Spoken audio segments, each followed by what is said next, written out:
We're going to address now the topic of the SAT essay. I'll be making a few comments on observations in the next few minutes on this important subject. Of course, in the class itself, we devote a great deal more time to that, just giving you a little flavor. All right, the essay is the first of 3 sections on the SAT under the heading of writing. It is, in fact, always going to be the very first section on the test. Some of you will say, thank God, let's get it out of the way. You know what? I agree. But you're certainly going to have the best opportunity to give it your best shot very much at the beginning of the test. All right. You are allotted precisely 25 minutes to complete the essay. In class, of course, I'll be discussing at length the way to break down into further subdivisions those 25 minutes. Why is there a writing section, an essay, on the SAT? You may well wonder. The members of the College Board agreed before the test came to incorporate the essay in March of 2005 that this was a very desirable thing, that admissions committees of colleges and universities around the country felt they needed to have a sample of a student's timed writing work. Okay, so far so good.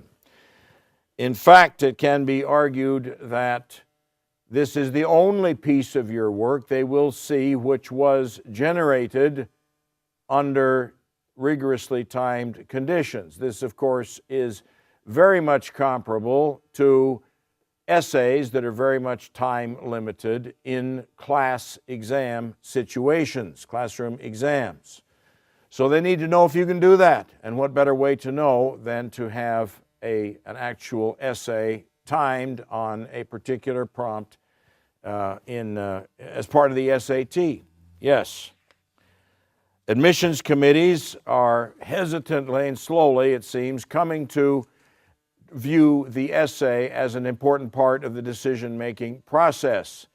Indeed, I'm familiar with a number of cases in which essays have served the function of tiebreakers between a couple of candidates for a single opening in next year's freshman class. The scoring of the essay, again, is something we'll go into more in class. You might be interested to know that the difference between a 12, which is the top score, and a 0 on the SAT is actually 180 points, which is 10% of the point total of 1,800 for which your own effort is responsible. You get on the test 600 points for each of the 3 parts, the critical reading, the writing, and the math, just for showing up and signing your name.